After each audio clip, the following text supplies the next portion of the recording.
My name is Linda Jennings, and I will be presenting on bias in the workplace, checking our blind spots.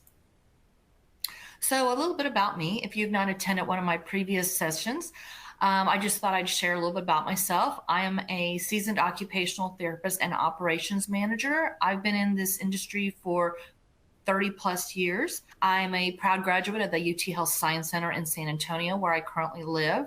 I have been a staff therapist, director of rehab, regional manager. I've been the chief operating officer of Touchstone Rehab, supporting 23 rehab programs. And I currently serve as the vice president of clinical services and compliance at the Village at Incarnate Word. I'm also a certified dementia practitioner and a resident assessment coordinator. I also do a little bit of consulting in my spare time. I am the president of Jennings Therapy Solutions. I'm an active member of my state and national organization with Texas OT Association, serving as the parliamentarian, and I'm the Texas rep for the American OT Association. In my spare time, I enjoy traveling and spending time with my family. So please, I'm just welcoming everybody. Thank you so much for attending today's presentation. All relevant financial and non-financial disclosures are on this slide. I'll give you a moment to review this. And we'll get started.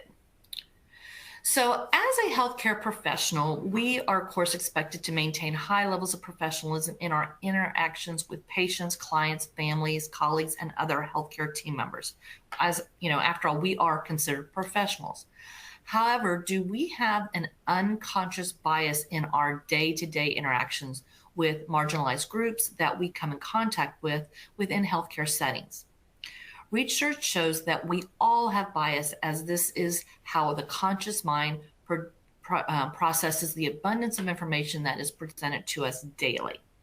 So according to the book, The Leader's Guide to Unconscious Bias, we take in about 11 million pieces of information every second, but we can only process about 40 of those. This means that 99.9% of that information we must be dealt with in our unconscious mind. We simply can't stop to make a thoughtful assessment of every piece of information that comes our way. We handle this by taking shortcuts. This helps us make quick decisions. What we need to remember, though, is no person is one-dimensional.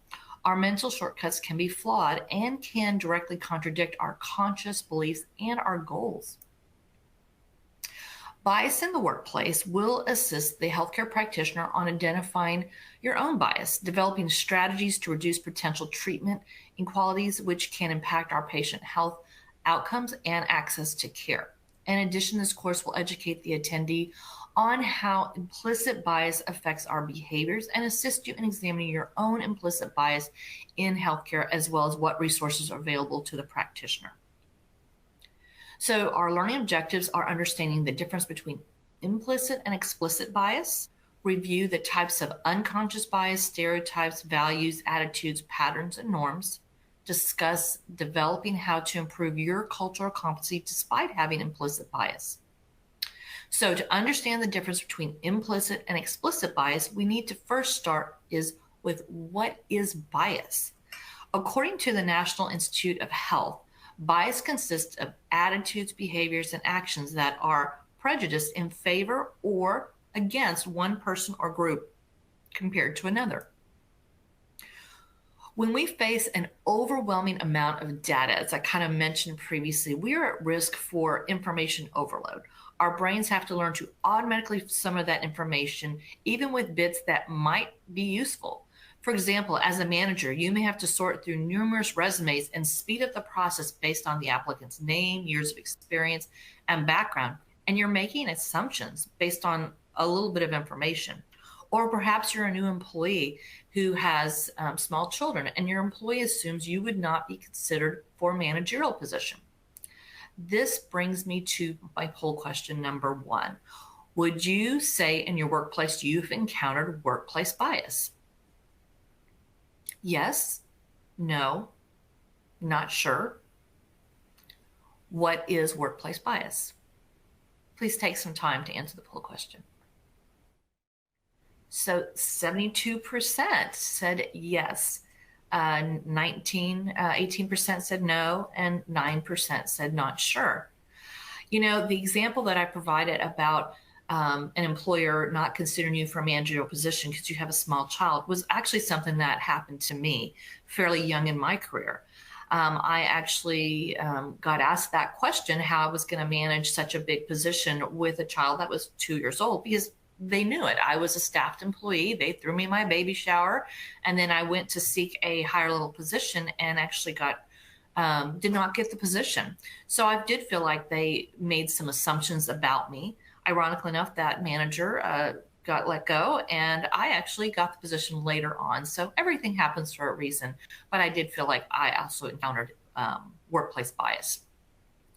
So we all do have biases. We just have to own that up. These biases shape our decisions, judgment, and attitudes toward others. Unconscious bias in the workplace is a subconscious preference that may have effect on your opinion based on fact or experience from your past. These biases can negatively affect companies, such as during the hiring process when managers are considering different candidates or treating certain employees or patients differently than others, just to name a few. That is why it's very important for us to recognize and understand our own biases. So there's basically two types of biases. The first type is unconscious bias or implicit bias. These are unconscious attitudes and our prejudice that are present and may occur automatically and unintentionally may affect judgment. These are things that are kind of, I don't want to say deep-seated, but things that you may not even be aware of that you have an unconscious bias. And we're going to show in this presentation how you can help identify those. Explicit or conscious bias are conscious attitudes, beliefs, or prejudice that individual is aware of towards certain groups, and it's on a conscious level. These are things that you know that maybe you prefer a female manager versus a male manager, or a certain age group, you know, someone that is young you don't think can do as good of a job as someone that's older, and vice versa. So is bias legal or illegal? Which is it? Is it illegal? Unconscious bias is different from employee discrimination, which is against the law. Unconscious bias happens without us being aware of it. And so our actions are sometimes not ill-intended. On the other hand, employment discrimination happens in a conscious state. This means that we are aware of our decision making. Therefore, it's easier to recognize and address if a person is treating someone unfairly or with bad intentions. Unconscious bias can create unfair disadvantages. Unconscious bias can have a negative effect on a team. For example, if leadership is affected by unchecked unconscious bias, then they can create unfair advantages or disadvantages for employees affected by that bias. The downside to this is that certain employees will receive this unfair treatment despite not having any of their work performance taken into consideration. This can hurt the team morale and push employees away from the business. Bias prevents diversity and culture in the workplace. Leaders of business are in charge of creating a healthy, productive workplace. Part of the development of a healthy workplace is to include diversity and culture. Unconscious bias influences people's actions, which can prevent diverse cultures from entering the workplace. So understanding and tackling those cultural issues in the workplace is important. Remember that all people are different, and different minds offer unique and fresh perspectives in a productive work environment. So the most common types of bias in the workplace, which we're going to cover, are affinity bias, ageism, attribution, beauty bias, confirmation bias, conformity, gender bias, height bias, which I thought was interesting, name bias, and weight bias. We will now go over examples of each of these. So affinity bias is a basis on the idea that people are naturally drawn to other people who are similar to themselves. These similarities can be based on criteria such as age, race, gender, and more.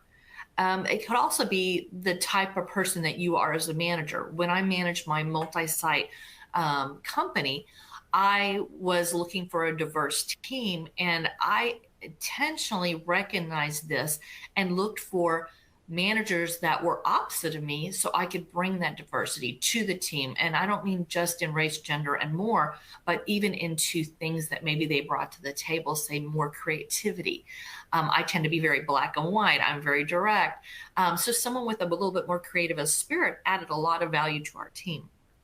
Affinity bias is most common during interviews. This is an unconscious bias that can lead to less diverse workplace if it has an influence on whether or not certain candidates are hired or not. In the workplace, an example may be, as a manager, you take a day off, so you look to have someone cover your meetings or your patients that are most like you, how they would respond just like you. Ways to avoid this is to seek an individual with different experiences and skills to bring diversity to your team. I tend to be, like I said, a rule follower, and this sometimes limits my ability to see outside the box. Hiring someone outside with that creative background not only helps me grow as an individual, but brings diversity to the team. Confirmation bias. Confirmation bias is similar to affinity. Its confirmation bias happens when a person wants to confirm information or ideas that they may make prior to a situation. This means that they are similarly looking to feel like they are right. They want someone to validate them. And even if it means ignoring good ideas or truth. Confirmation bias can negatively affect people's decision making. For example, if you think your business has been doing well in the past, you may think that the company is ready for success in the future. This can blind you on the fact that maybe you need to adjust your business strategies if you want companies to survive and continue to grow. Basically, you're not open to any ideas that are not conforming with your own views. Confirmation bias can lead to poor decision making. How to avoid this is to avoid an unconscious bias, and employees that can build awareness on this bias and recognize that you should keep an open mind. And it helps to have someone play the devil's advocate by offering a new way of thinking. Now, conformity bias is a little different than confirmation bias. The words are similar, but it's very different. When we're talking about conformity, remember, this is what we would consider peer pressure that the teacher warns you about on the playground. So conformity bias is the same thing, but in the workplace. Conformity bias is similar to peer pressure in the sense that the group opinion affects the opinion or decision-making of another person. This unconscious bias is most common during meetings and other team gatherings. For example, members of a team can be swayed to the opinion of another because they don't want to step outside of the common answer. Your views are swayed by others. You often hear others talk about this, even in regards to jury duty. They just want to get out of there. So what does the majority say? So then the group opinion rules, and you don't view your true opinion. The best way to avoid the conformity-based bias in the workplace is by using various group meeting techniques. For example, companies can use methods such as making opinions anonymous. I've done that often when I've run meetings, perhaps having them write down on a piece of paper their answer and putting it in a hat and then just pulling out the responses. So that way that person feels like they can be an individual. The other thing is, as a supervisor, you have to recognize your role. Nobody wants to go against the boss. So really making sure that they have a venue that they can feel freely to speak up or, for or against your ideas. So ageism, I think this is one that we're pretty familiar with. Ageism, age discrimination, is based on the belief that older or younger employees aren't as common. So when we think of ageism, a lot of times we think of the impact of older employees, but this could also affect the younger employees. This idea could result in a person's belief that a person of a certain age related to their work ability, knowledge, or skill. This bias does tend to favor younger, driven employees, depending on your age. The older you get in this industry, sometimes places will not want to hire you because they're thinking, she's going to retire in a few years. Why do we want to invest this time in getting this person? On the flip side, somebody may really like that person comes with a lot of experience and they don't have to train them. They go, this one can hit the ground running. So some examples of ageism in the workplace is not interviewing a candidate because they're either too young or too old to fit in, not hiring younger staff as they may be looking for promotion, or move to another job too quickly. They might, oh, they're young in their career, they'll only be here a few years. They may be looking, for another job, or not hire an older member because, like I said, they may retire soon. As healthcare workers, we may see ageism in healthcare as well. I think of my own grandfather, who was admitted as 90 years old to an acute care hospital. And when the therapist saw my grandfather in a hospital gown, he looked his age, made a lot of assumptions about assuming that he was unable to be independent and take care of him. And then when they asked him his primary goal, he said, "I need to be able to get on my four-wheeler to check my mail and tend to my farm." They assumed he was confused. And this is a real example. They discharged him home with a walker, which he had never used any device. With a little home health, not only did he ditch the walker, he was able to get on that four-wheeler and check his mail and tend to his farm and live independently with my grandmother until the day he died at 95. So this, again, was an assumption based on his age. Attribution. Attribution is an unconscious bias where a person tries to evaluate or try to understand why another person behaves the way they do. This means that a person will make assumptions about certain people based on the action.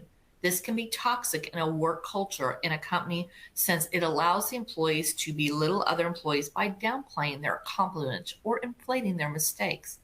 This can be based on past actions without real knowledge why an individual is behaving a certain way. An example would be if a person thinks of a coworker as lazy or disinterested if they sometimes are late to work. This can hurt the workplace morale because the person will then see only the coworker in that light, regardless of their positive performances. Or assuming an individual is late because of poor time management skills. But little did you know that they are the primary person to take care of a aging adult, or they have to take their kids to school and they have to ride 2 buses to get to work. And so they're making every effort, but we're making an assumption that they're not all in and they're lazy. How to avoid is to give grace to individuals and not make assumptions, learning more about your employees and coworkers and maintain neutrality without judgment. Beauty bias. Beauty bias is an interesting one. It's an unconscious bias where people are judged based on how attractive they seem to be. This can have a negative effect on a company as it ignores the work capabilities of an employee for their attractiveness. This affects both men and women.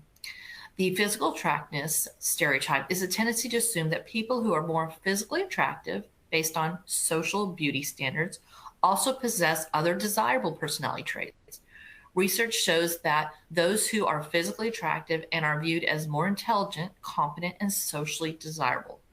We see this often in hiring practices when an equally qualified applicant is not hired because the individual is perceived to be more attractive is hired instead of the other candidate. So how do we avoid this? Beauty bias can be avoided in the workplace by looking solely at the person's workplace performance rather than their physical appearance. In the hiring stage, candidates should be considered based on their qualifications and not their attractiveness. Now, weight bias is something that is very similar to beauty bias, as you are making judgment based on how individuals look. Weight bias is a judgment on another person because they are heavier or lighter than the average weight person. Weight bias can affect people of all backgrounds, both male and female, regardless of that person's work ability. So when we think of weight bias, we typically think of an individual being discriminated against due to being heavier than average, and assuming that one would not be able to perform a job, such as a transfer or walk a large campus. But it can also affect an individual who is small in stature if the job is physically demanding. This is why it's important to have job descriptions that indicate the specific physical requirements of that position. The unbiased can be avoided by solely looking at that work ability and fit to that team instead of their physical appearance. So if you do come upon someone, say you're interviewing someone and they're heavier or they're smaller, whichever it is, and you kind of in the back of your mind go, oh, this is a huge campus, we do a lot of spinal cord transfers, head injury. I don't think this person can do it. The question is not, you need to let them know this is the job description. These are the physical demands. Are you able to meet these physical job descriptions? That is the question. And if they say yes and they're qualified, otherwise, then they have the right to be considered for that position. It's something that you want to consider. Now, height bias was one that I hadn't heard of before, and as I've done different trainings on this, I thought it was interesting. A height bias is an unconscious bias where a person judges others who are significantly shorter or taller than average height. Similar to the weight and beauty bias, this focuses entirely on the appearance of the employee or candidate for the job rather than their potential contribution to the business. So you're making assumptions. Now, one thing that I thought was interesting is I had hired a physical therapy assistant years ago. He was at 6'7", and the staff loved him. Some of the residents, though, were a little scared of him, and he was a teddy bear. Super nice guy, but because of his height, the residents sometimes did not want him as their therapist. And so I kind of observed him and kind of watched his approach. And because of his height, and some of our residents were slightly small in stature, we worked with him on just his approach by kneeling down at the wheelchair level to add the height so he didn't come off as intimidating. Now, some of the residents loved him because he's this big stature gentleman who could easily transfer me. It just depends on our bias. So looking at the whole picture always helps. That brings me to gender. Sometimes we have patients or staff that prefer one gender over another based on stereotypes. And that might be that when you're looking to hire a manager, you're thinking, I really need a male because this is a female group and I need someone that's strong. Well, that's an assumption. That's a bias. Gender bias is one that a particular sex is treated more favorably than the other. There are multiple examples of this. This is such as unequal pay, type of interview questions, such as asking a female, not the male, if they have children, which again is not a question you should ask on an interview. Positional bias, assuming one position fits a male versus a female or vice versa. And some of these practices, like I said, the interview questions are actually illegal. Gender bias notably affects women more than men. Despite having the same capabilities, women are treated less favorably, resulting in imbalance in the workforce. So name bias, this is also an interesting one. And I think it's interesting because we're becoming very creative with how we name our children. Name bias happens when a person forms a prejudgment about another person based solely on their name. A person's name can give an unconscious hint to another person about their race or their gender. This can negatively affect the hiring process since it introduces other biases from a person's name. Name bias occurs mostly during the hiring stage, going through resumes. For example, if an employer sees a name with a Hispanic or an Indian tone name, the assumption may be made, and some individuals may have a conscious or unconscious bias toward that individual. How to avoid. Name bias can be avoided by blocking out names of applicants when reviewing resumes. I know I am on a review committee for continuing education, and one of the things we do is we do block out the actual name. Now, the reason we block that out is because we don't want to identify them if there's somebody in the community who wants to just look at the content. But that is something that you also can consider doing in a resume. It allows you to focus on the best person and bring in some of those really great qualified applicants. So implicit bias does not require one's active awareness. That is why it is also known as unconscious bias, because of the underlying threads of behavior and actions. It's called our blind spots. This is kind of what we were all talking about when we signed up for this presentation test. Let's check our blind spots. Unconscious bias in the workplace is that subconscious preference that may affect or on your opinion or based on bias on facts or experiences from your past. And I think that's where we're most influenced, is the experiences from your past. These biases can negatively affect companies, such as during the hiring process when managers are considering different candidates or treating employees differently than others, just to mention a few examples.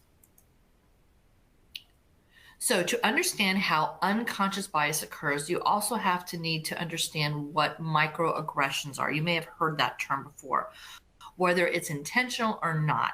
Microaggressions are everyday slights, snubs, or insults that communicate hostile, derogatory, or negative messages about someone's race, gender, sexual orientation, ethnicity, disability, or other characteristics.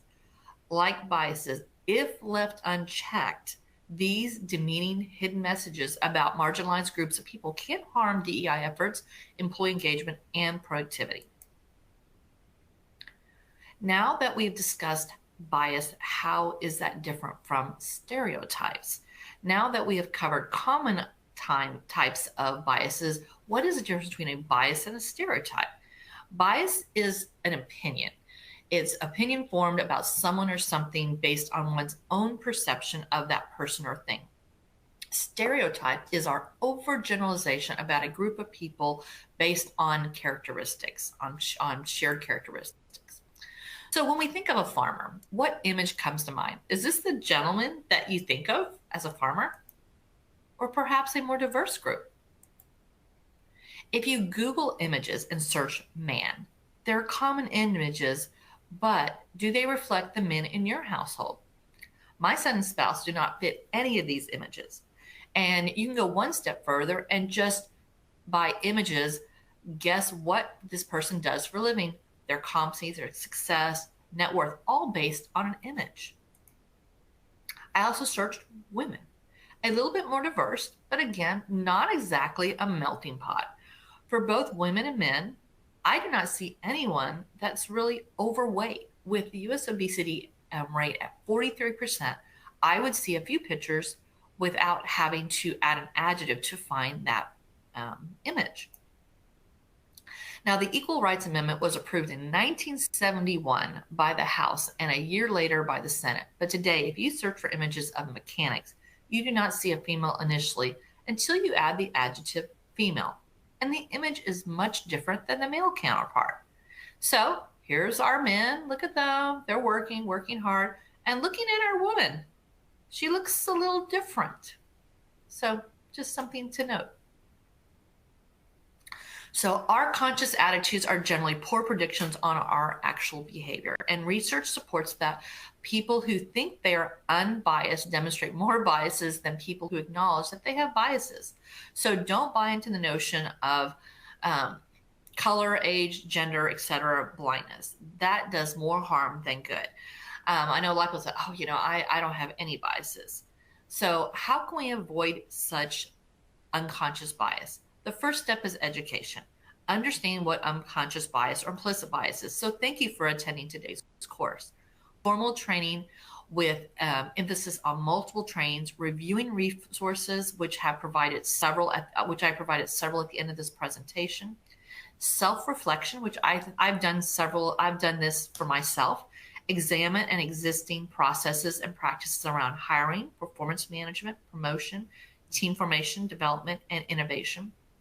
Use consistent requirements, criteria, and structure. Predefine requirements and goals for success based on business results. And when interviewing and evaluating or forming teams, how do you ensure you're being consistent and giving people equal opportunity if you don't know what you're looking for? And of course, acknowledge the diverse workplace to promote diverse ideas. So one thing that I do when I do interviews is I do have a format. I ask the same questions. I will let them expand, obviously, on whatever they want to speak on, but I want to make sure that I am fairly doing that. And then I'll do a ranking system based on those questions so I can really have a really good, accurate review of that potential candidate. So this brings me to poll question 3. Can unconscious bias affect access to healthcare? Yes, absolutely. Maybe, depends. No, not at all. Not sure. Good. It looks like 85% said yes, absolutely. And I can see also how it might depend. So 15%. So thank you for responding to my poll question. So if we have implicit or unconscious bias, how can we recognize them? This was something that, as I've done trainings on this before, I thought was really helpful. And I've taken several of these tests.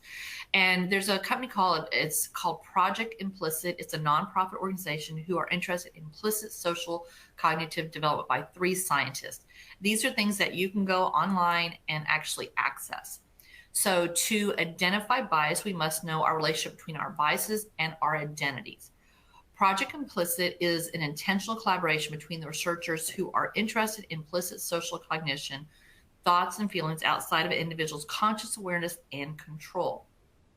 Through Project Implicit, you have access to a variety of implicit associate tests called IATs. IATs. The goal of the organization is to educate the public about hidden biases and to provide a virtual laboratory for collection of data on the internet. So the following two slides include a few of the implicit association tests, or IATs, offered by Harvard University, and they are free to take. So I would highly encourage you after this presentation to look into this, and I did provide information on how to access it, but you could also just Google Project Implicit Harvard University. And some of the categories they have are race. This is an IAT that requires the ability to distinguish faces of European and African origin, and it indicates that most Americans have an automatic preference for white over black. So you could see if you have that implicit bias. Age, the IAT has the ability to distinguish from old to young faces. This test often indicates Americans have a preference for young overall or old. This is called ageism, which, you know, I have worked in long-term care for most of my career. And on this particular one, I had a preference for old over young, which I thought was interesting, knowing my background. Gender. The IAT also did a relative link between family and females, between career and males. So that was interesting. Weight, this is an IAT that requires the ability to distinguish faces of people who are obese and people who are thin. And it also shows a preference for thin related to obese people. Arab and Muslim, this IAT required the ability to distinguish names that are likely to belong to Arab Muslim versus people of other nationalities or religions. So these are some additional ones. Sexuality, gay or straight. This IAT requires the ability to distinguish words or symbols representing gay or straight people. It often reveals an automatic preference for straight relative to gay people. And this is something that has been in the public on the news right now, really making sure that we're being equitable and fair. You know, have you ever done a tour of your facility and maybe you have a new employee? And I had this happen to me. I'll be real honest, I wasn't sure if they were male or female. It wasn't really important. I needed a therapist. They were qualified, really good. They had a very gender neutral name. And so I found myself when I was showing the facilities, I was like, do I show them the female or the male bathroom? Because we had them designated as such. So instead of going, oh, assuming this person was a she or a he, or was neutral, I just, and here are our bathroom facilities, and just kind of showed them both. So that way I didn't have to make that assumption. It wasn't important to this person's job. Religion. The IAT also has familiar with religious terms from a variety of world religions. Disability. This IAT requires the ability to recognize figures representing physical disability and physical abled people. Let's talk a little bit about transgender and distinguishing them. And this IAT requires the ability to recognize white and black faces and images of weapons or harmless objects. So very interesting. Cultural competence is extremely important in healthcare access. So we kind of mentioned that on one of the poll slides, and it's also important for positive patient outcomes. Cultural competence is in healthcare means delivering effective quality care to patients who have a diverse belief, attitude, values, and behaviors. Social determinants of health, such as working and lying conditions of quality healthcare access, aren't the same for everyone. Health inequalities pose a serious challenge to healthcare communities, but healthcare providers have a powerful tool at their disposal: cultural competence. Healthcare addresses the disparities that people of racially and culturally diverse backgrounds often experience. It is also referred to as meeting the needs of people with disabilities, those from diverse socioeconomic backgrounds, and members, of course, the LGBTQ community. So, for example, race and socioeconomic, health literacy, and other factors can influence how patients perceive symptoms and health conditions, when and how people seek care, patients' expectation of care, patients' preference of regarding procedures or treatment, patients' willingness to follow doctor recommendations, and who they believe should participate in healthcare decision-making. What is very interesting about this is if you are in long-term care right now, and they are updating in other tools in post-acute, the Medicare assessment is now making accommodations for these and adding more diverse questions to try to meet these needs. So when we meet someone for the first time, we base our judgment a lot on our gut reaction or our initial instinct. A few ways to improve your cultural competence is attempting to develop meaningful connections, finding things that you can relate to. For example, if you're interviewing a foreign trained therapist, you're both healthcare workers, but your experiences and trainings may be very different. Give the applicant an opportunity to expand on those differences and identify the values that they bring to the table. To improve your cultural competency, value the differences of other individuals. Use empathy and curiosity to assist in developing those meaningful connections and get to know the other's stories. Confront bias by identifying and coping and advocating to address bias in the way that enhances the process versus dividing individuals. Coping with the bias. If you are the one on the end of that bias, it is a two-way street. So you may want to work with others to steadily gain respect of your peers, changing what people believe in you. Cultural humility. Cultural humility is a dynamic and complex process where ongoing self-assessment and continuing expansion of one's cultural knowledge. Cultural humility focuses on considering power balances and imbalances in our interactions and provides structure to examine personal and institutional accountability. Encourage to be an ally. Advocate for others. Tell your story and share the story is an act of courage. So ask yourself a few questions. This is self-reflection. This is something that I think is really helpful for everyone. Which coworkers do you feel most comfortable with working with? Why do you think that is? Which coworker do you feel less comfortable with? Why is that? What could you do to connect more effectively?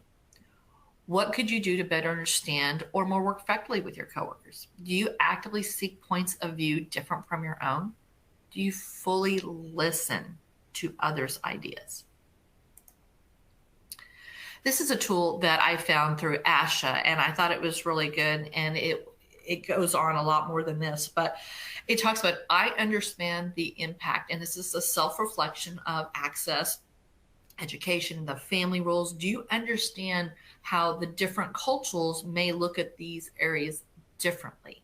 I had a gentleman that worked for me, and he had an abundance of vacation time accrued. And I went to him and said, you're about to lose your vacation. You really need to take some time off. And for his culture, you don't take time off. Doesn't matter if they're going to pay you or not. He did not want to take time off. And he explained that to me, that was a sign of weakness, that's not what they do. And I'm trying to explain to him that, you're losing this time, and this is like losing money, and spend some time with your family. So I really had to encourage him. He still didn't take a lot of time off, but I tried to encourage him as best as I could.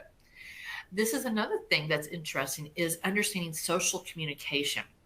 And this is important not only for your fellow employees, but your patients and your residents. Eye contact, some like eye contact, some not so much. Interpersonal space, use of gestures, comfort with silence, asking and responding to questions, how you greet each other, if there's a proper way. Sometimes humor is not translated always.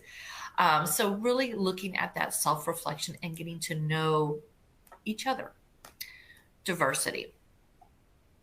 So diversity and inclusion are often stated as if they're one word. They both have individual meanings. So diversity is about identity and representation within a workforce. Inclusion is the idea that instead of needing to fit into the culture, people can bring their differing perspectives and opinions to a larger group without fear of retaliation. So a quote from Verna Myers, Vice President of Inclusion Strategy at Netflix: diversity is being invited to the party. Inclusion is being asked to dance. I love that saying.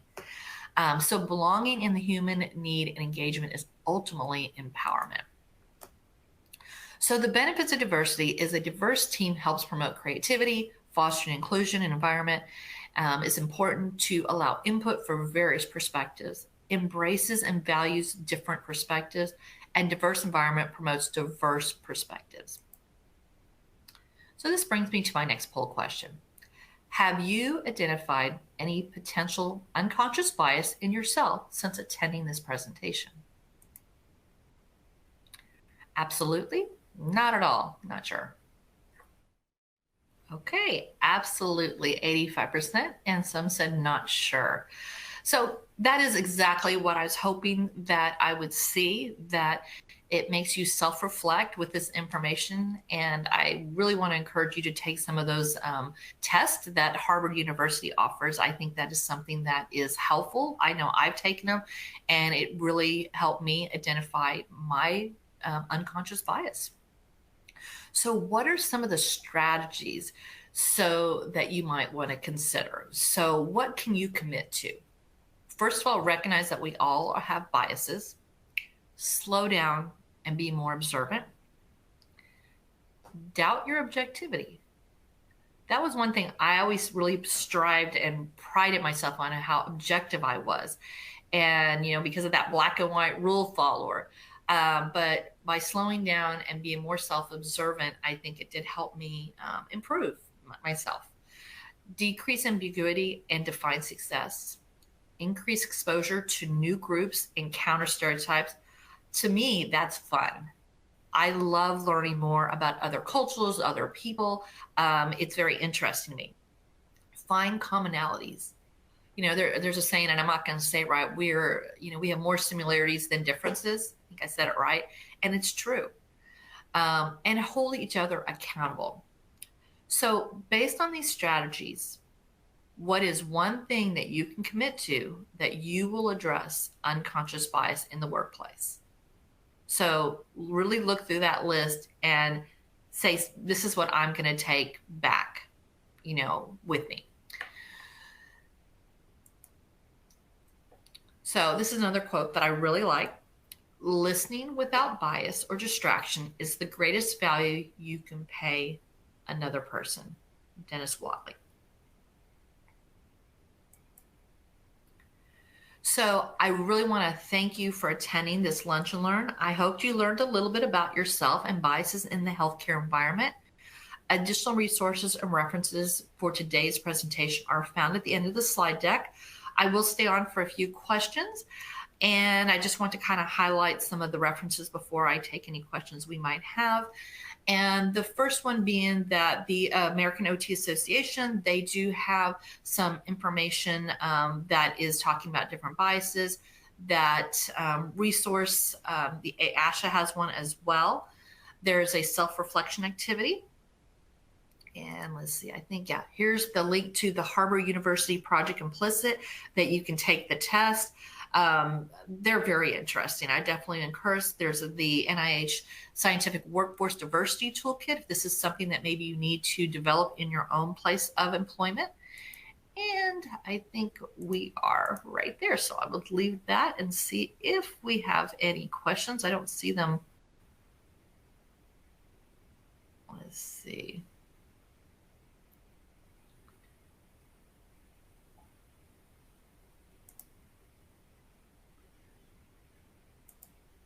I don't know if I see any. I maybe don't see any questions. I hopefully answered everything.